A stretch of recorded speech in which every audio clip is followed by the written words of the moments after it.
राधे राधे। मेरे चैनल में आप सबका स्वागत है। महाकुंभ 2025 में सबसे पहला स्नान का महत्व किसको दिया जाता है और क्यों दिया जाता है, आइए इसके बारे में कुछ जानकारी लेते हैं। ऐसा क्यों होता है कि महाकुंभ में पहला स्नान नागा साधु ही करते हैं। जब माँ गंगा, जमुना और सरस्वती धरती पर आई थी, उस समय उन्होंने भगवान शिव को से प्रार्थना की कि प्रभु, हमको आप धरती पर भेज तो रहे हैं मोक्ष देने के लिए, पापों का नाश करने के लिए, हमारे पाप कौन धोएगा। भगवान शिव ने कहा, चिंता मत करो। कलिकाल के अंदर कोई दिगंबर जब स्नान करेंगे, उस समय उसके ऊपर जो चढ़ी खाक है, उस खाक से तुम्हारे पाप धुलेंगे और अपनी जटाओं के अंदर उन पापों को अपने जटाओं में समा कर लेकर चले जाएंगे, जिससे 12 साल के लिए गंगा, यमुना और सरस्वती पवित्र हो जाती हैं। इसलिए उनको पहला स्नान का अधिकार दिया गया है। वो स्नान नहीं करेंगे तो आपकी गंगा, यमुना, सरस्वती जिसमें आप पाप धोने आए हैं, उसको पवित्र कौन करेगा। नागा साधु होते हैं, वो कहाँ से आते हैं, कहाँ को जाते हैं, वो अदृश्य हो जाते हैं। ऐसा होता है तो क्यों?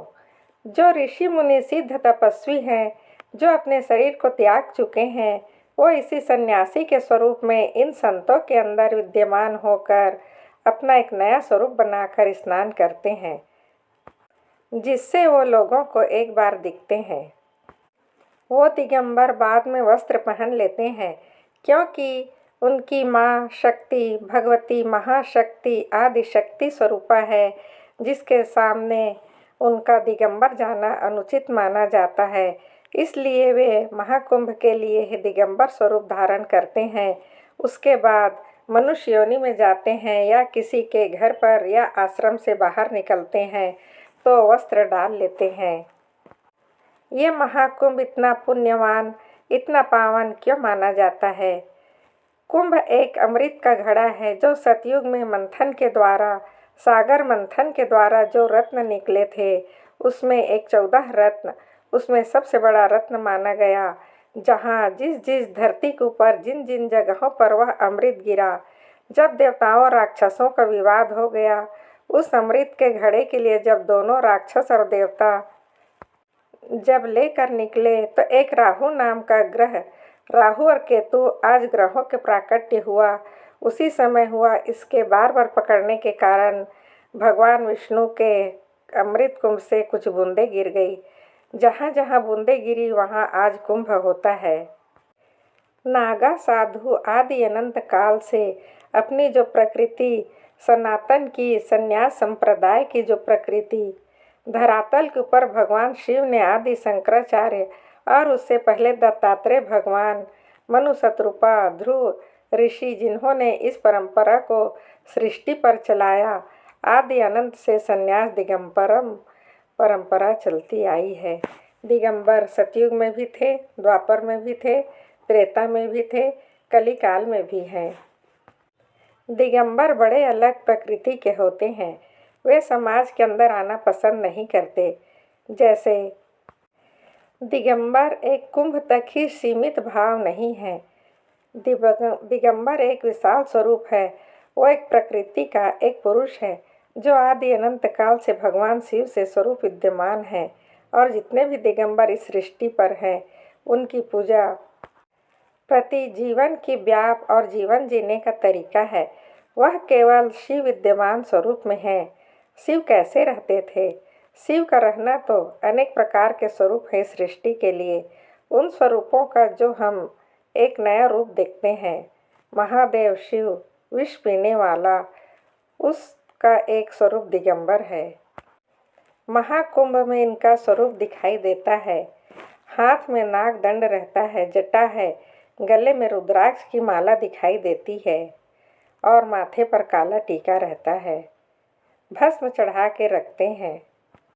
भस्म का मतलब है भस्म हो जाना, शून्य समान खाक में मिल जाना।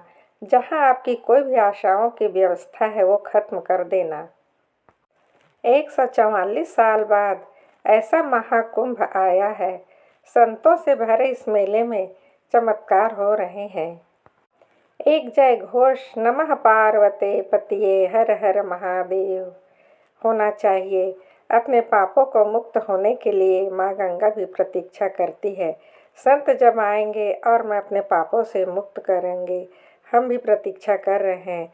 जब आप लोग स्नान कर लेंगे तो अमृत हमें भी मिलेगा, हमें भी स्नान की 2 बूंदें मिलेंगी।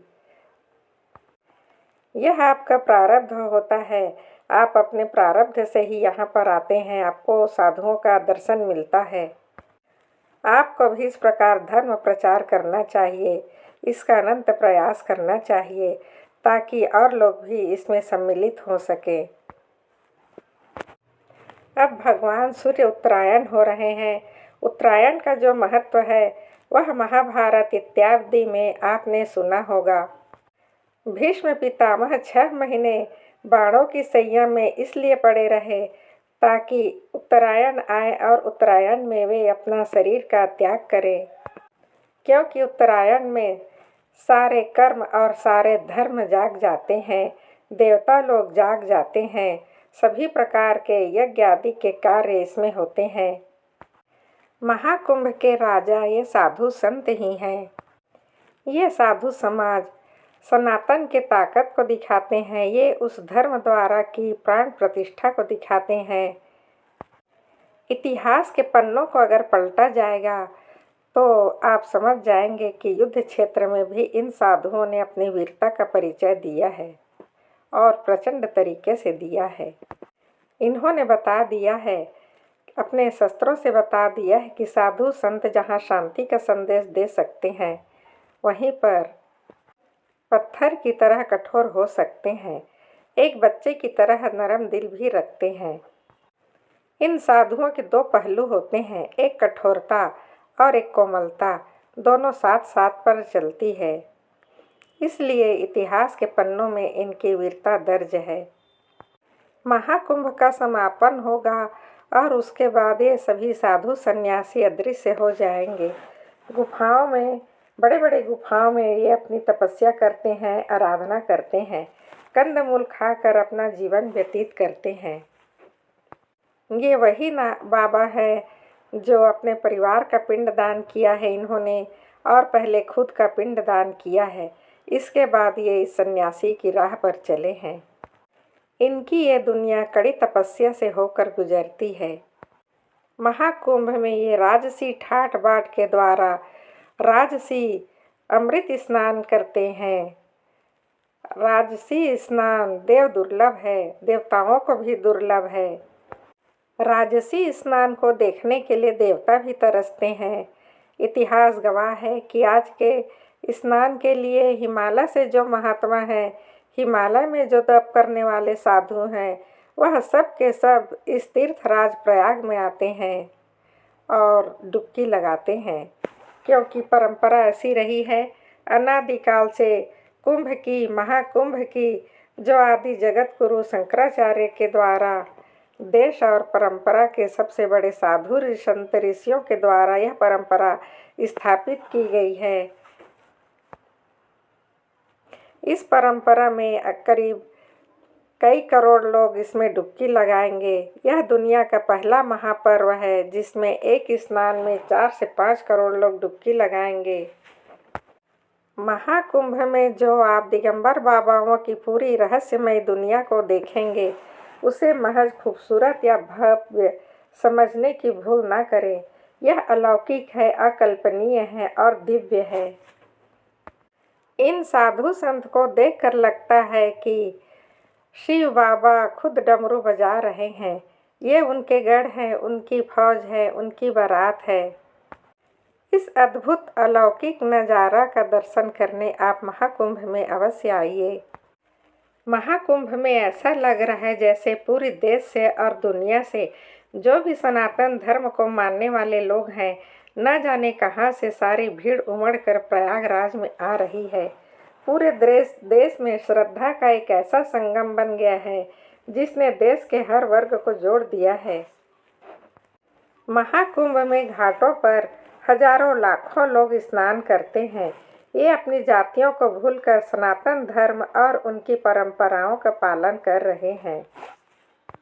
अगर आप एक बार महाकुंभ में पहुंच गए, एक बार मेला क्षेत्र में पहुंच गए, तो आपको न खाने पीने की चिंता करनी है, न वहां पर ठहरने की चिंता करनी है। वहां पर इतनी बड़ी संख्या में साधुओं ने, अखाड़ों ने, महात्माओं ने अपने अपने पंडाल लगा कर रखे हैं। जब आप सड़क पर जाएंगे, दोनों ओर आपको बड़ी संख्या में ऐसे पंडाल मिलेंगे। उन पंडालों में आपके लिए खाना मुफ्त है। आप तीनों समय का भोजन वहाँ पर मुफ्त में खा सकते हैं। ठहरने की भी व्यवस्था मिलेगी। यह भारत संस्कृति और सनातन धर्म की कितनी बड़ी ताकत है। आज महाकुंभ में अधिकतर संख्या उन लोगों की है जो इस बात से खुश हैं कि उन्हें कुंभ में आने का सौभाग्य प्राप्त हुआ है।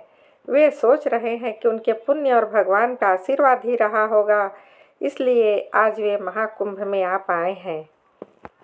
144 वर्षों के इस के बाद आने वाला संयोग वाला यह महाकुंभ है। उसमें आने का सौभाग्य प्राप्त हुआ, वहाँ का पवित्र स्नान करने का सौभाग्य प्राप्त हुआ। आइए इस महाकुंभ में आप भी आस्था की डुबकी लगाइए। हर हर गंगे। आपका दिन शुभ हो, मंगलमय हो। यदि आप इस चैनल पर नए हैं तो प्लीज़ सब्सक्राइब कर दीजिए, लाइक कर दीजिए। राधे राधे।